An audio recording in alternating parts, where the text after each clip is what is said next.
दशौ पोष गाउँदी वस्तुगिरी अठारिया उजुणी भिउजी 15 गाउँ की छतरे दारिकी आई बरस दशौ पोष गाउँदी वस्तुगिरी अठारिया उजुणी भिउजी 15 गाउँ की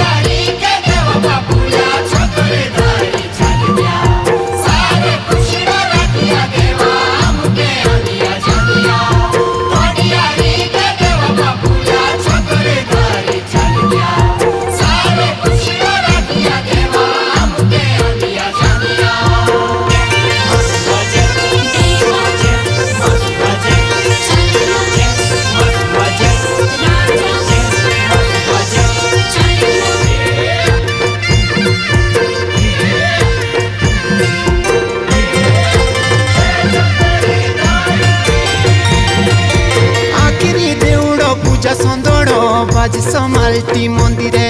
टिकावा एबे लागदा ना कदी गाउँदा बांडा भित्रे आखिरी दिउडो पूजा सुंदड़ो बाजी समाल्टी मंदिरे टिकावा एबे लागदा ना कदी गाउँदा बांडा भित्रे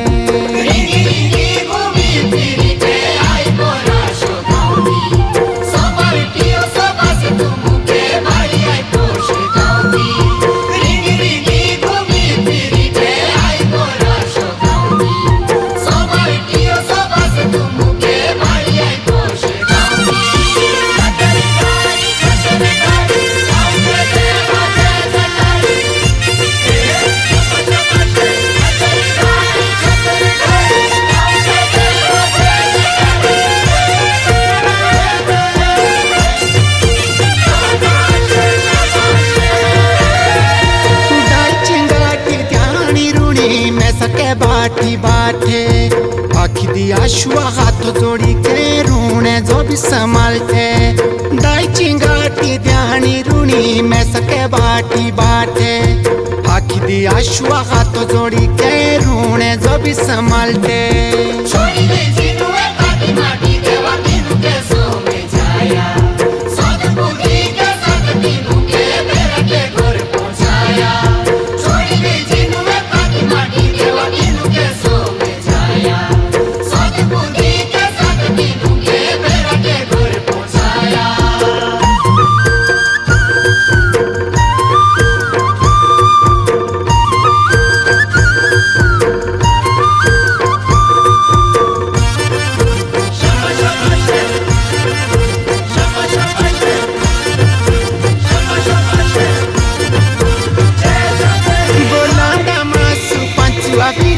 कोलगी वीराणो नाव की जेठोड़ी लाडली खत देव की दशौ पोष गाँव की गोलांदा मासु पांचुआ वीरो कोलगी वीराणो नाव की जेठोड़ी लाडली खत देव की दशौ पोष गाँव की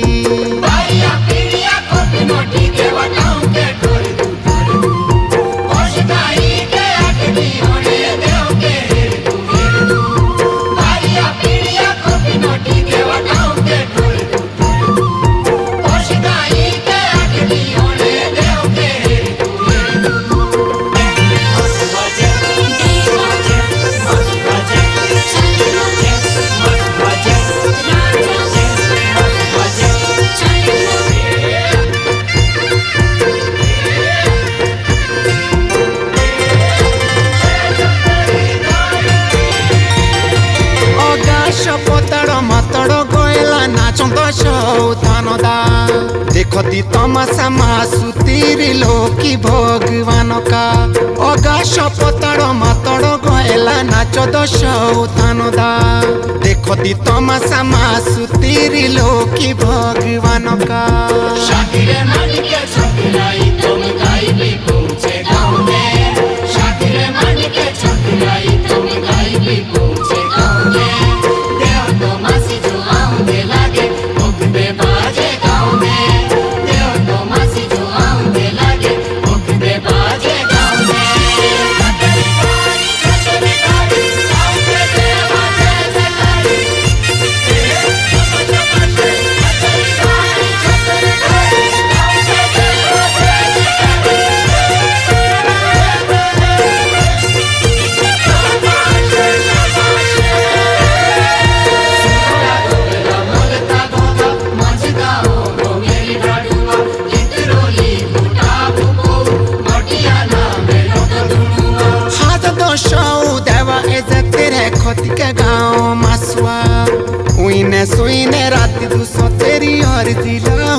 हाज दो शो देवा एजे तेरे खुद के गाँव मसवा